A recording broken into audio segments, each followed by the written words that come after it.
Good. Good evening and welcome, everybody. I'm Terry Kay of the Jewish Grandparents Network. And tonight we have another experience in the Family Room Live series. Tonight we have as our special guests Jane Isay and Tiffany Shlain. The Family Room will be, in October when it launches, a virtual meeting space where grandparents can find all sorts of experiences to do with their grandchildren in the arts, in gardening, gaming, cooking, and so on. For example, there's going to be a section on esports where you can learn how you can engage with your grandchildren who might love Minecraft. I'm going to introduce Jane and Tiffany in a moment. I did first want to give a brief shout out to my two wonderful colleagues who are on the call as well. One is Lee Hendler, who is co-founder of the Jewish Grandparents Network and president of the board. And the second is Eileen Vogelstein, who is a remarkable early childhood educator and is vice president. And a special shout out to my colleague, David Raphael, the co-founder with Lee of the Jewish Grandparents Network and our CEO, who is traveling with his son and couldn't be here. Tonight, we are so pleased to welcome Jane Isay and Tiffany Shlain to talk to us about the making of a Mensch, how grandparents can contribute to and mold the character development of their grandchildren. Two quick notes before I introduce Jane and Tiffany, and it'll be brief. One, if you have a question, please write it in the chat box. We will be monitoring it throughout the next 45 minutes to an hour, and we expect to have lots of time for Q&A and after the initial discussion. And two is we have a large and a lovely group here tonight. So we suggest that you make your Zoom view speaker, put it to speaker view, rather than gallery view. And I think that'll help you really be able to focus on the speaker. Now to our two participants and our special guests. Jane Isay is the author of the wonderful book, Unconditional Love, a guide to navigating the joys and challenges of being a grandparent today. Jane has also written Walking on Eggshells, Navigating the Delicate Relationship Between Adult Children and Their Parents, and other books about family life. Jane serves on many nonprofit boards and lives in New York City, close to her 4 grandchildren. Tiffany Shlain is an Emmy-nominated filmmaker, founder of the Webby Awards, and author of the national best-selling book, 24/6, Giving Up Screens 1 day a week to get more time, creativity, and connection.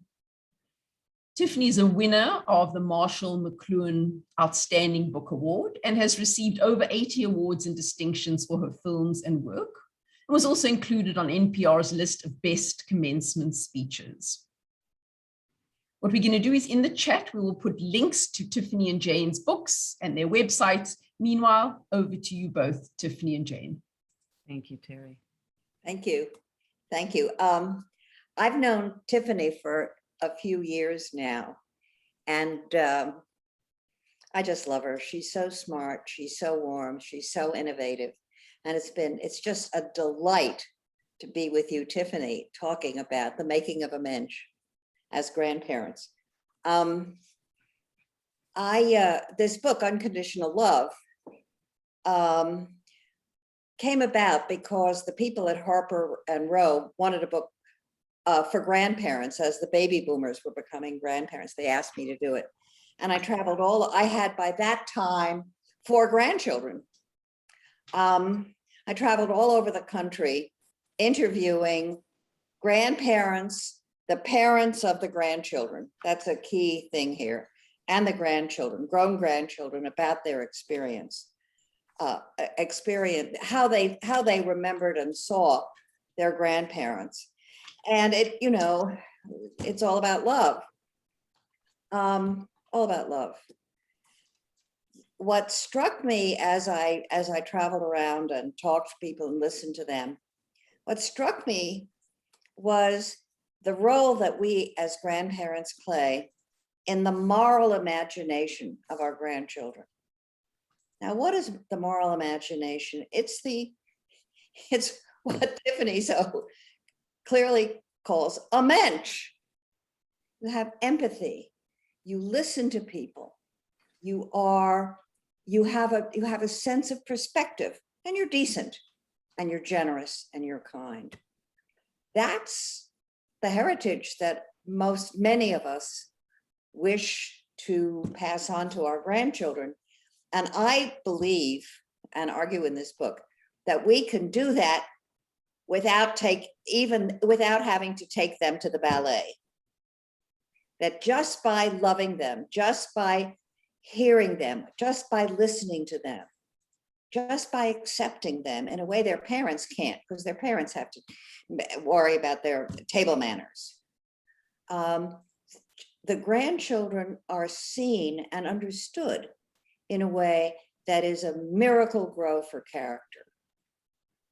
And that is what I think we're put on. We've lived, this is a shehechianu. We have lived long enough to be grandparents, to have a hand, just a pat, not a big hand, but a little pat on the character of our grandchildren. It's a wonderful thing. Now, I believe that the 4 pillars of moral imagination are empathy, perspective, knowledge, and agency. I think empathy is the key one. And you can't, the psychologists tell us, you cannot be empathic. It's very hard to be empathic if you've never experienced empathy. So, and you don't have to rush up to your grandchildren and say, how are you today? What you might remember all of us doing is when a child is looking a little sad, you give them a hug and say, you okay? That is a key to character. Now, perspective we have because we've lived long. I think particularly in this time, we've all seen it. Our perspective, we have lived through some very difficult times in American history in our lives. We're living in a catastrophe at the moment and everybody's upset, but perhaps our perspective gives the kids a notion that they will survive as we have survived. My grandparents died in the flu epidemic of 1918. And so my grandchildren know all about survival. There are 18 of us now from the 4 sisters. And they were orphaned and they made it. And so those family stories, and we all tell family stories, and they're all stories of difficulty and survival.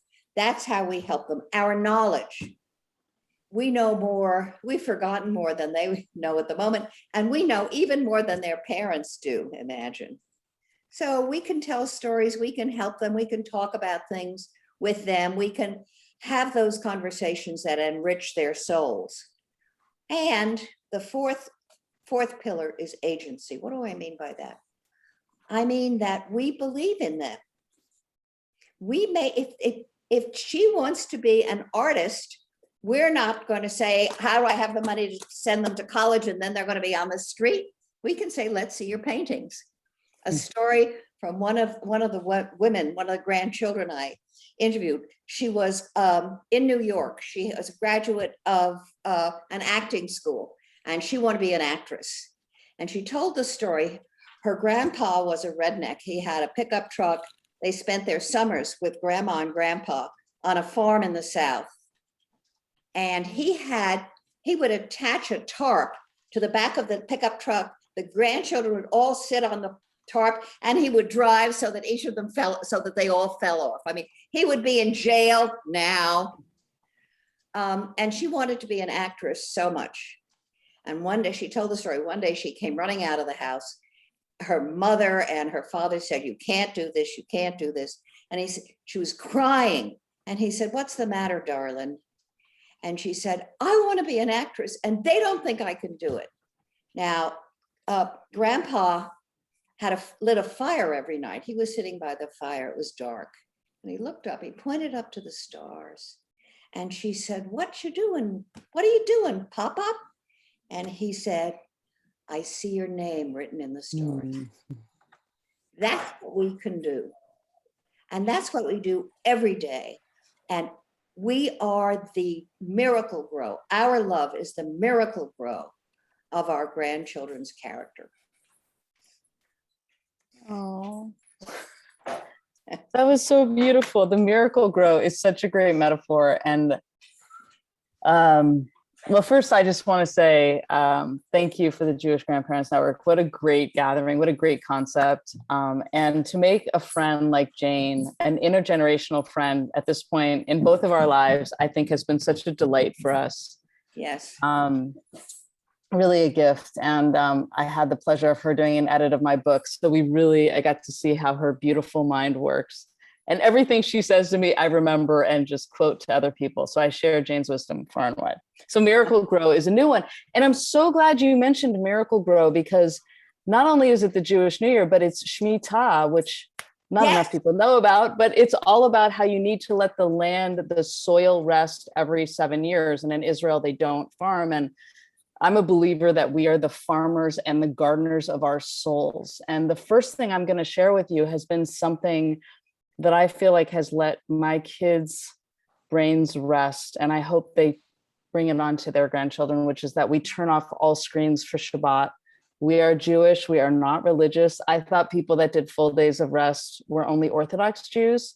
So it didn't feel like it was accessible to me. But 12 years ago, almost, we started, actually, when I lost my dad, actually, I got, when you were talking about, it's a privilege to be grandparents. And my father loved being a grandfather.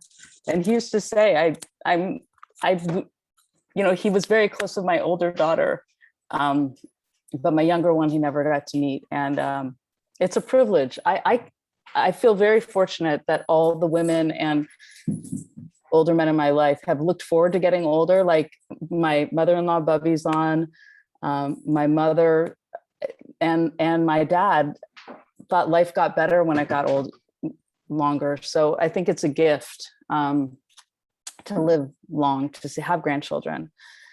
But the thing that I've really instilled into our family with Ken, Anne's son, is we turn off all screens 1 day a week for what we call our tech Shabbats, which is what I wrote about in the book. But what I really found with so many screens, and I'm sure all of you here, you're like, I'm 51, so half of my life I grew up analog. And then the other half of my life, the screens have multiplied like hamsters everywhere. And I can tell you as a parent, it's the most beautiful day to work on empathy, perspective, knowledge, and connection, or when we turn the screens off. And we do it from Shabbat, Friday night to Saturday night. And it is, I almost think, like if you talked about miracle growth, Jane, it's like, it's the day that most of the important elements that we're trying to imbue in our kids happen. Is on that Shabbat. And then Shemitah, which is the year we're in, is so exciting because that's the word, it's why professors take sabbaticals every 7th year to refresh their brain. And that's the year we're in.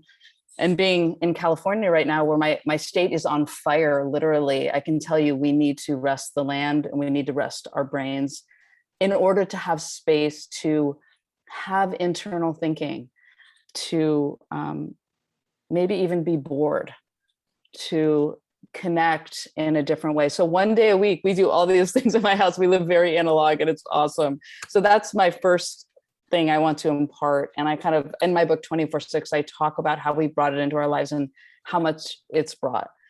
The second thing is I did make a film called The Making of a Mensch, which I know Terry will send afterwards. It's a 10-minute film, but I really was interested in learning about Musar, which is really about character development. And I had made a film called The Science of Character that looked at the neuroscience and social science of character development. And then all these Jewish educators who've used my films, they were like, well, why didn't you mention Musar? As if I had been a bad Jew by not knowing it. I had no idea what Musar is. It's also called Musar. It's pronounced 2 different ways. And the more I did research, it was all this incredible Jewish wisdom, all about character development, all about practices and empathy and connection and meditation and like all these things that, of course, we borrow from all these other cultures, but we have it within our own culture. But I think my whole life's work is really unleashing Jewish wisdom that is either been used only like if you're really observant. And so like Shabbat, like most people just do like the candles, and that's like a beautiful part of it. But the full day of rest is so powerful. And Musar is, I mean, it's kind of come back in vogue in the last 5 years, but it was this obscure body of thought around being a good person that I put into the filmmaking of a Mensch. So we talk a lot, and I hate that the word Mensch is mostly used for guys. The feminist here, I use it for women all the time. And I would challenge all of you to use it a lot on your daughters and granddaughters and women around you, because I'm trying to make that. And actually, if you look at the root of the word Mensch, it's not masculine or feminine. Yeah. It's a German word about being a good person. So let's all make that word used more for women, because being a Mensch is just being a good person. So Tech Shabbat, being a Mensch. And then the third story that I only learned about as an adult, which I love, love, love, love, love. And I think it is a lot about trying to imbue qualities in your children and grandchildren, is that everybody should carry 2 notes in their pocket. And in one pocket, the note says, "The whole entire world was made for me." And in the other pocket, the note says, "I am only dust and ashes." Mm. And I think it's about humility. It's about knowing when to summon up courage and when to summon up humility. And I think those both are important, because sometimes you're like, you're so special, you're so fabulous. I know you're not supposed to say special anymore, but my parents used to say that. And then others are like, you're ordinary and you have to do the work and you have to like think of the bigger context. So I really love that story to tell the children and the grandchildren. And then the last thing I'll say is that it's been so fun to watch my mom and my late father and Bubby and Zeta grandparent our children, because you are right. Like our oldest daughter just went to college a couple weeks ago. And I remember what my dad used to say, he's like, "I love being a grandparent. Like, you guys have to do all that disciplining and I can just love them." And it's what you said, Jane. It's so beautiful. It's like it's a different kind of love. And what a gift to be able to love in that different way. So why can't we say special anywhere? Somebody said, oh, there was a whole line of thinking that you're not supposed to say you're special, because I don't know if Jenny, I mean, my parents told me that. I don't think that was a bad thing, but there was, I do a lot of work around social and emotional learning. And there was a point where you're not supposed to say they're special, because it makes them think that they don't have to do the work, or they're extraordinary in a way that pulls them out. I don't know, Jane, if you have any thoughts about that. I think we're in a time of such sensitivity. I think it's a Gutenberg revolution. I think the fact that we have social media and all has just upset everything. It's very much like Gutenberg. When they invented movable type, anybody could write anything and get it printed. When I was at Basic Books, we published a book called The Great Cat Massacre, which was about the broadsides that he argued brought on the French Revolution.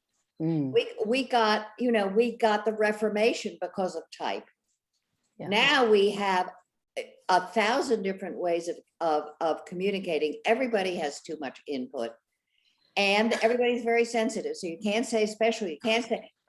I'm saying special. No, it is an interesting. I mean, but I also think that let me respond more seriously to this. I think that being loved for who you are is the secret.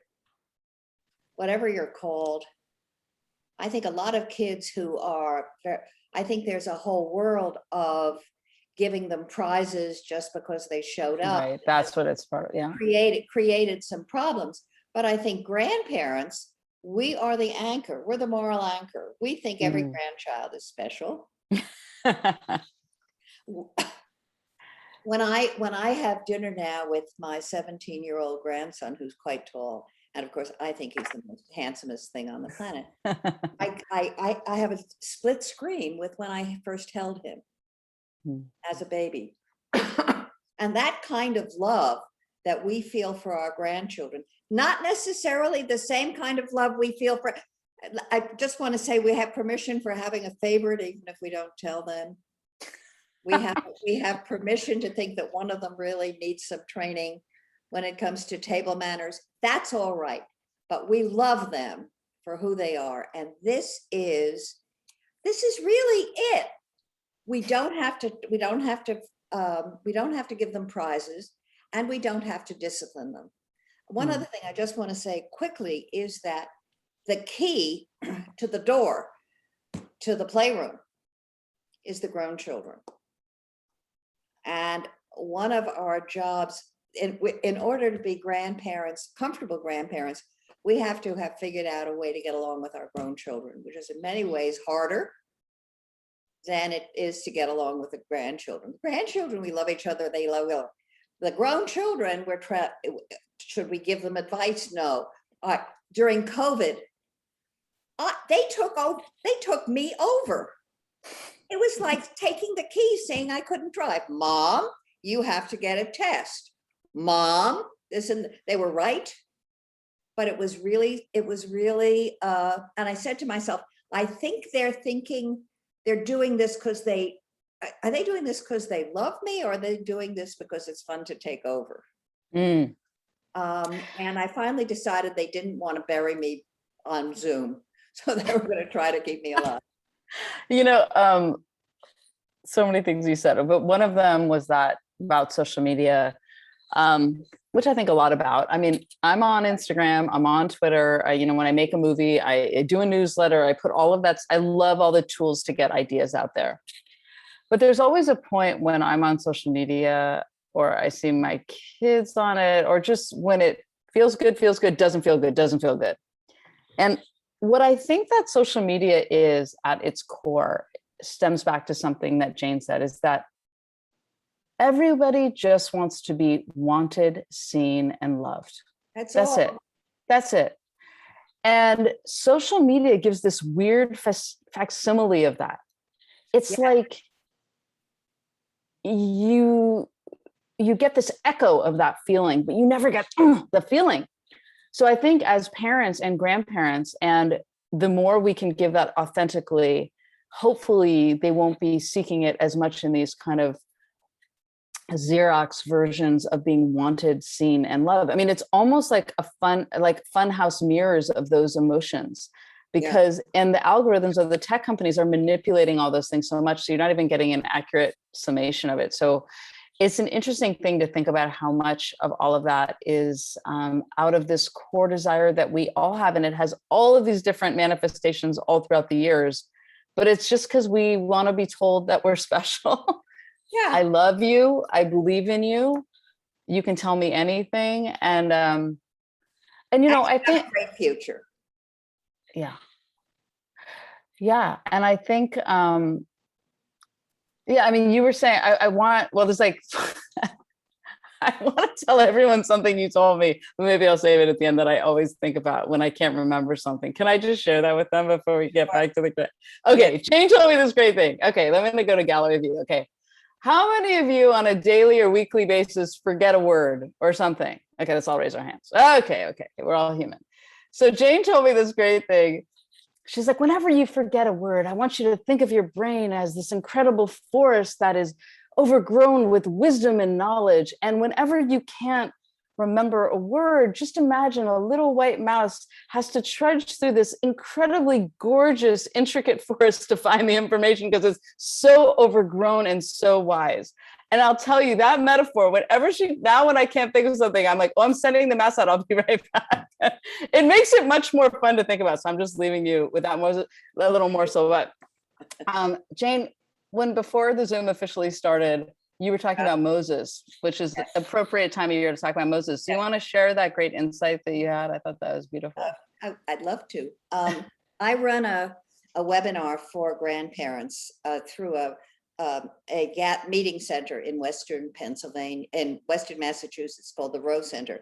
And we get together every other Monday. I started it when COVID hit, because grandparents were in such mourning because they couldn't see their grandchildren.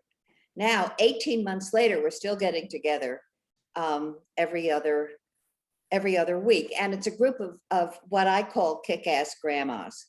I think they're dedicated, they're engaged, they back to being in contact with their grandchildren.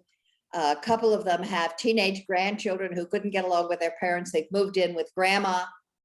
And we were talking, and they were all socially active. Now, in this year of Shemitah, in which the Torah recommends a readjustment of the economy of the people, we're all focusing on the readjustments that we need in our life, in our world. And we were talking, we're doing this, we're doing that. Many of us are involved, making phone calls, writing postcards, and many, many other things, the whole range. And I said at some point, I'm not going to live long enough to see the fruits of the social change that is happening. And somebody said, it's like Moses not getting to Mount Sinai, not getting to the Holy Land. So I told the story 4 years ago, this past Shabbat, which is Shabbat Shuvah. My grandson was bar mitzvah, and the reading was the death of Moses. And God takes Moses up to see the Holy Land, the promised land, but Moses cannot go in, cannot enter. And the tutor said to Benji, Moses wept, famous phrase. And the tutor said, why do you think Moses was weeping? And Benji, at 13, said, well, I'm sure he was sad he couldn't get into the promised land. And then he thought for a minute and he said, but also maybe these were tears of joy for all that God had helped him do. So I see one of our great messages is to project onto our grandchildren, to help them see and join in the values that are so key to us.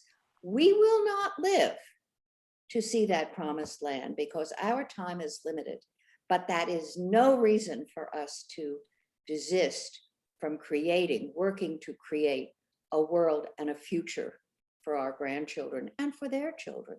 So we have this great responsibility and great opportunity to be the quiet engineers of change and progress. That is a gift. Beautiful. Thank you. Can we jump to we've got some fascinating questions. Are you okay? We're ready. Lee Hendler asks, can you please address the mutual benefit of the grandparent and grandchild relationship, the mutual benefit, and for you especially, Jane, the invisibility of being older in our culture? Great question. So I live in Manhattan. I walk on Madison. Madison Avenue is my street. They don't even see me. They're bumping into me, and it's not just because of the phones. It's because they don't see me.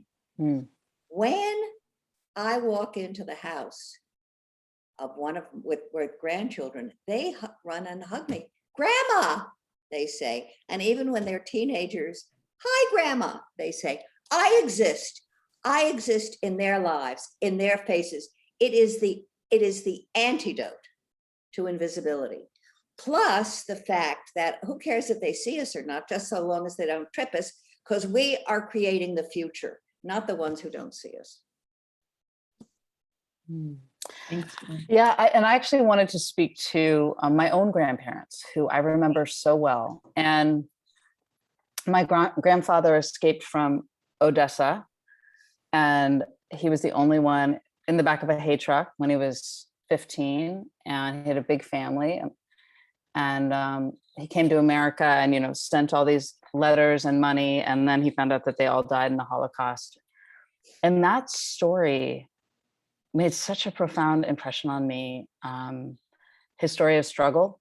He actually didn't want to talk about it ever. And it was only when I found letters and it was like a profile of him in Detroit that I learned more. But Ken and I ended up naming our daughter Odessa because of that. And because we both had family from that part of the world. And we thought it was amazing that these blonde, blue-eyed Jews survived and had a child that we named her Odessa, which is so fun when people meet her because my family's from Odessa. And so that's a beautiful link. And then on my mother's side, and then my grandma Frances was like the quintessential Jewish Bubby. I was so close with her. She was just so warm and wonderful. And my mother's parents, who, you know, it was interesting because I just idolized them and in a different way, but their stories of hardship and what they overcame, they're so important. And again, we're not, you know, we're made up of stories. And the more you can share with your grandkids something you overcame and a story that you want them to be telling to their grandkids. And I love that, you know, that saying in the Talmud, you know, it's not what you teach your children, it's what you teach your children's children. And that if you really think of your life, like we all just took a minute and thought, what is the most important story I want recorded in their minds to retell to their grandchildren, that'll get retold to their grandchildren? What is that story? What story represents your journey, your struggle, you're overcoming that struggle, something to inspire them, to motivate them? I mean, it's a really beautiful thing when you think of what do we remember and what are we going to remember of them, that we're part of this long lineage, which is also interesting because of the Holocaust, you know, we only know our grandparents' generation, like we don't know anything above that. But I'm curious, especially with social media and all of these ways, I mean, you know, the term like in the cloud, like we'll all be in the cloud, like every email and photo and text we ever sent, like our great grandkids can like completely reconstruct our lives. Yes. If they wanted to. My son, I have a son who founded one of those, the StoryCorps, which is the greatest collection of human, which is wonderful. Yeah. In the history of the world. And all these conversations are stored in the Library of Congress. And it was because of my mother. So this is what happened.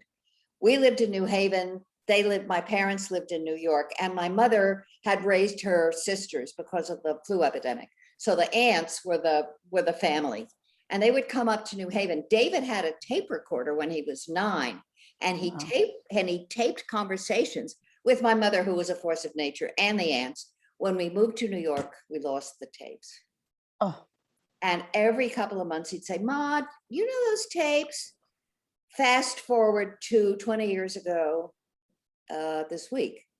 He was a radio, David reinvented documentary radio 30 years ago. And when he got his MacArthur, he decided he wanted to do something where we would capture the conversations and keep my mother alive. She by this time had died. And then we had this event 20 years ago on the 11th of September. And David had a friend whose friend was the grandson of the oldest firefighter to die in the towers. And 2 weeks before the event, he had interviewed his grandpa about being a firefighter. And David got the interview, and he cut it, and it ran on the Saturday morning NPR. And he realized, he said to himself, I lost my conversations with grandma and the aunts, and think of all the people who never were able to have conversations with the people they loved. I think I'll start something. So he did. And he started StoryCorps, and he made one phone call that made it possible. He called the head of the American Folklife program at the Library of Congress. And he said, if I do this, will the Library of Congress collect these digital versions of the conversations? She said, yes. There are 600,000 of them. And you can do it now. You don't have to. Everyone should. Yeah, there's an app you can do it now. I mean, Bubby has done it. My mother-in-law, all of my parents did it. It's incredible. It's incredible. And when the pandemic happened, he realized that I couldn't see his children, and he developed one where you can do it on the site. StoryCorps Connect. You can do it not together. So yeah, and we know the psychology. We know that our stories, our narrative, our narrative. Also, I think it's very important, again, in this time, resilience comes from having overcome difficulty. resilience doesn't come from getting a prize every Mm-hmm. time you go to school. Well, one thing, 2 notes to that. Terry, we'll be sure to put the StoryCorps website in the follow-up email so you guys Yeah. can all check that out.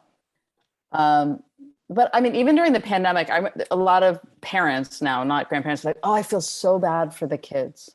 And I Mhm. was like, I think they went through something. It's going to make them tougher. It's going to make them resilient and creative and stronger. Like, and we weren't going to war. I mean, there was a lot of hardship for sure.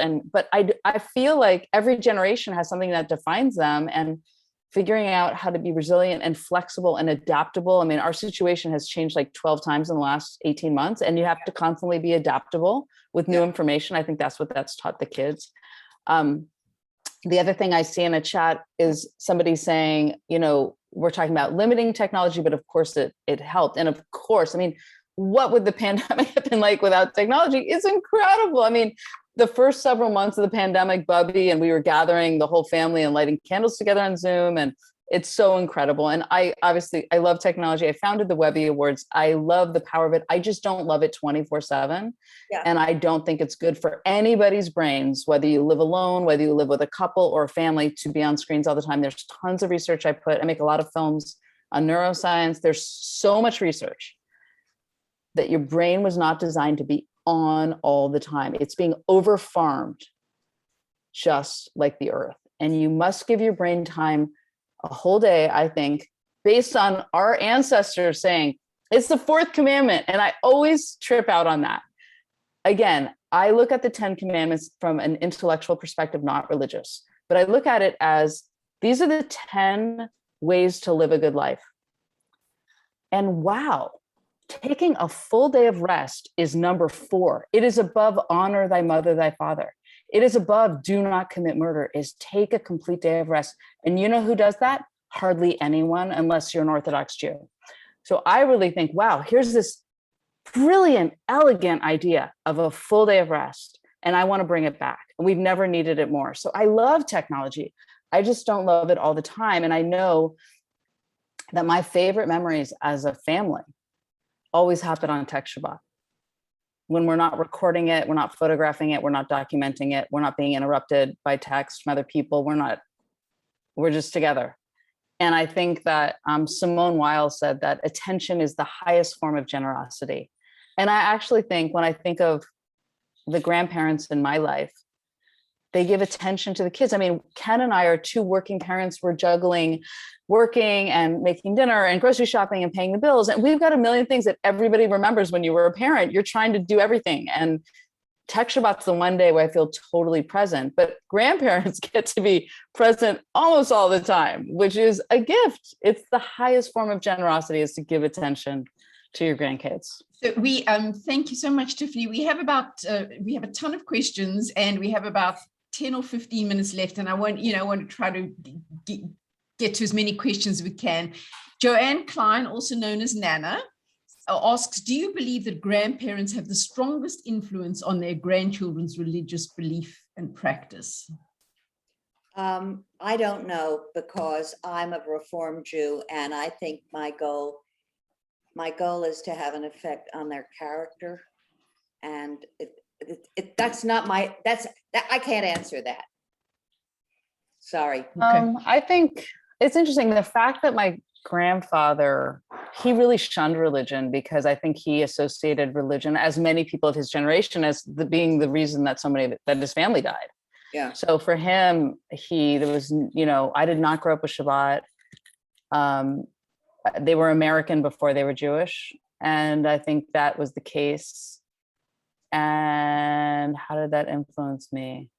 I mean, I think a lot about it. I think a lot about the swing of like institutions and individuality. And to me, always, it's like, what's the wisdom that withstands the test, but it's timely and timeless? But I don't know if I could answer that either, because I'm certainly not, I wouldn't say that I've mirrored that, but I know, so many generations like push against their previous generation, but I'm wondering if it skips it for the grandparents. I don't know.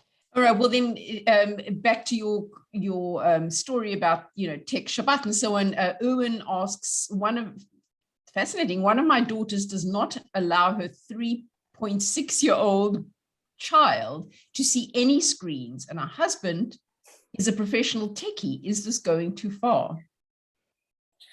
I mean, listen, the fact that the leaders of all the tech companies don't allow their kids to use screens should tell you that their brain, I mean, I made this film, which I'll make sure is in a link. It's a 10-minute film called Brain Power, and it's the first 5 years of life, why that's so important for brain's development.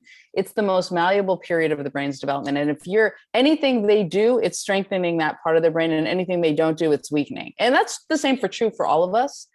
So the minute that your child is bored, or you want them to be distracted, you hand them a screen, they're going to strengthen that muscle of like, I need to be entertained. I need to be stimulated. I need to be numbed, whatever it is. So I think there's a balance. It's not like our kids use technology, but I think I feel good about that because we do tech. And I think every parent right now wrestles with it. It's a big thing to wrestle with. We even wrestle with it doing tech Shabbat. So I think it is one of the issues of our time. There are many: climate, rights, all these things, Black lives, all these things. One of them is, when should you be online and when should you be off? It's a big philosophical question. Right now in the workforce, that's a big question right now, as everyone's not wanting to go back to the office. So it is a big question to wrestle with. The Jews are great. I loved when I learned that Israel means to wrestle or to struggle. That is what Jews do best. So I would say wrestle and struggle with, when is tech good and when does it take away? Right. And the difference between husband and wife, that's a lifelong wrestling. But I was going to say, I think somebody's asking about the Zoom holobake. I'm so glad. So the first 5 months of the pandemic, I did a Zoom holobake every week. It was amazing, community building, but then it became all that I did. And I actually do other things. So, but a lot of people lately have been asking, so I think I might do another one. So if you're interested in that, we'll do a follow-up link. But I make call every Friday, and we were doing it with like 300 people from all over the world, and it was very fun. Great. That's great. Lisa Miller says that grandparents are the special spiritual partners of grandchildren. And you can respond to that in a moment. I want to just show you that Lisa Miller is actually going to be a presenter at a live event we're doing in November. Beautiful. Great. So she's phenomenal. These are her 2 books that will be particularly pertinent to our discussion. Wonderful. Great. Yeah. And we will let you know in our Facebook group how to sign up, and we will be in touch with all of you. So anything you'd like to say about that grandparents are the special spiritual partners of grandchildren? What does that mean? Here's what I think it means. I think she's totally right. Because the time we spend together is quiet time. It's the developmental time that Tiffany's talking about. We'll have a conversation. Maybe we'll play cards. Maybe we'll take a walk. This is the time in a child's life when they are breathing the love, the unconditional love, without judgment, without expectation, just plain love. And I can tell you from the people that I've interviewed of all generations, especially the grown grandchildren, that love, the admiration they feel for us, they may not say it, but they've watched us. Children are the best observers, the scientists in the crib. Our example of unconditional love, of acceptance of them, breeds in them an understanding and an aspiration for their lives. One of the people I interviewed for this book, his grandma fled the Nazis, blah, blah, blah. Her husband died and she was blind. She had a seeing eye dog. And he talked to her as a grown-up, he talked to her an hour or 2 every weekend. He was in Brooklyn, she was in New Jersey. There were no cars, so they did it by phone. And the family was gathered around her bed when she died in the hospital. And I said, what did you think when Oma passed? And he said, I thought, if I could live a life where I had a family as loving as Oma's family, it would have been a life well spent.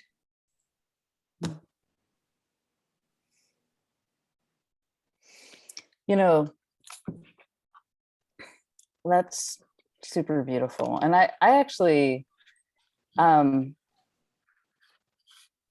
thought a lot about this idea of,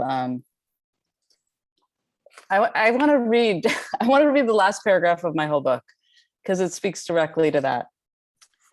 If I have the privilege of living long enough to see my hair turn gray, and if I experience the joy of having grandchildren that I can hold in my sun-spotted hands, and if on my final day, as my body is shutting down, I lose my ability to speak with only my eye contact left, I would hope Ken, Odessa, Bluma, my brother, sister, best friend, and grandchildren are all gathered around me, leaning into me close enough to hear what my eyes are saying.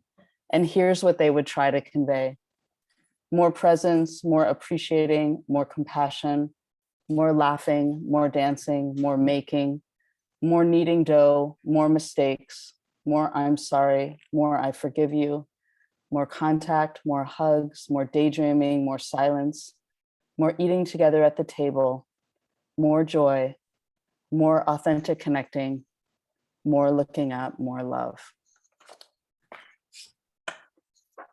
And I think that's hopefully what, I love that idea that you can say so many things, but they're just watching exactly what you do. And that parenting and grandparenting is just modeling behavior. So what you focus your attention on, you're saying that's important. Yes, I think that's beautiful, Tiffany. Beautiful book. I think that especially in this time, we are modeling survival, and I think they notice it. I know they notice it. They know, and we are not 100% successful. I used to, when my kids were small, I used to tell them about how I didn't get into my first choice college. When my grandchildren were small, I told them about the number of times I got fired.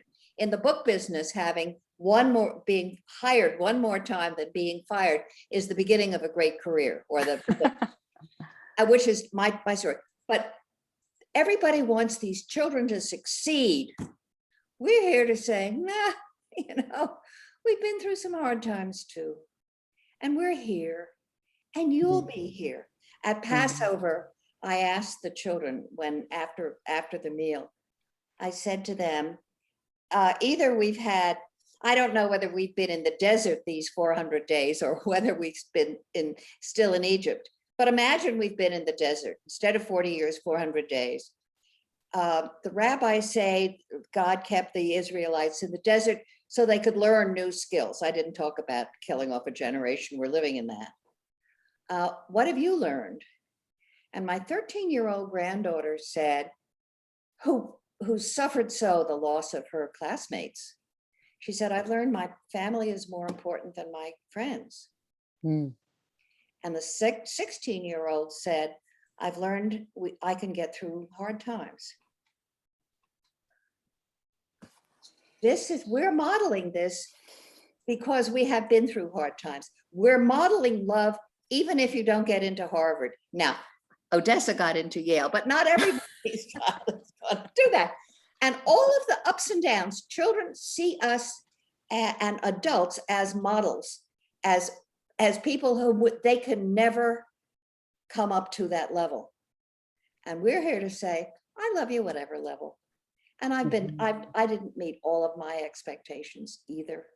And if you don't, it's okay, because be a wonderful person.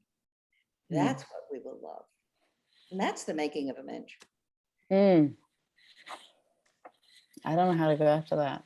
Right. So I was going to say any final words, but maybe those are the final words. I think, here's what I love about getting older. And I'm 51. I know the grandparents around here have been through a lot more of life, but I love the perspective. That's what Jane was just talking about. And you only have that when you're older. And I've talked with Jane before about the Spanish flu, because I remember Ken's used to say, well, gosh, my grandpa Harry must have been around then, but I didn't hear him talk about it. And it was interesting how much we didn't, like, one of the favorite we saw this documentary that actually wasn't very good about the Spanish flu right at the beginning of the pandemic, but my favorite parts were the journals. And I think that from people living in that time. And I think it's such a gift to share with your kids what life was like when you were younger, your hardships, your triumphs. I thought it was going to be this, I was that, I thought this was love, then it was that, you know, like love evolved, whatever it is, like there's so much wisdom you have to impart. And I would also say, definitely do StoryCorps. I remember when my father was diagnosed with brain cancer, I had a very dear friend who had just lost her father to brain cancer. And she was like, Tiffany, the thing I can tell you is you really have 9 months. He was given a 9 months diagnosis. Film him. And we're both filmmakers. And I did. And I filmed him. I asked him all these questions. I guess it would be the video version of StoryCorps. Yeah. And I took him to StoryCorps. He's in library. He's inscribed in the Book of Life at StoryCorps in the Library of Congress. But that these stories, I treasure that. And your kids and grandkids will treasure those recordings, whether they treasure them now or later, you don't know, or there's going to be, who knows, several generation downs are going to find that recording and find some truth about themselves. And I guess as much as you can share verbally and in audio or writing, or write down your life story, even if you don't think you're a writer, everyone's a writer, just like share these stories and make sure that they're available to your children and grandchildren and great grandchildren and great grandchildren, because you're going to live a lot longer soon. So who knows how long? Lador, We're approaching our hour. I have one Final last- words. Go last for it. story. Final words from our friend. So Benji was studying American history. We lived in Washington during World War II. My father was assistant to the Surgeon General. He said, what was it like living in Washington during World War II? And I said, well, it was wonderful. It was but we hated Washington because, why, Grandma? Because it was a segregated city. Mm. He said, that's impossible. I said, why? He said, that's where Abraham Lincoln lived. How could it have been a segregated city? So we have book learning and we have grandma learning. That's all. This has been such a gift. First of all, I just thank you to Terry and the Jewish Grandparents Network and David and everyone involved. What a gift to gather all together, and so fun to have my mother-in-law here. And Jane, I could talk to you about anything, anywhere, always. Zoom's always open. We love each other. And thank you all for coming. I hope this has been of help. And one last thing, you think you don't see them enough because of COVID. They love us. They remember us and they know us, even when we're not in their presence. Remember that, grandparents, because even if they can't grab us by the knees or give us a hug. They love us. Thank you. God. Woohoo! Oh gosh, listen, we're recording this. We're going to post it in our Facebook group. And thank you so much, friends. Thank you. Thank you. Jane and Tiffany, Thank you. to everybody who joined us tonight. We welcome you, and we hope you'll come to other Family Room live events. Have a wonderful evening. Have a good week. Shana Tova. Everyone go off mute for a second and we can have a woo. Thank you. Thank you, everyone. Woo! Bye. Bye.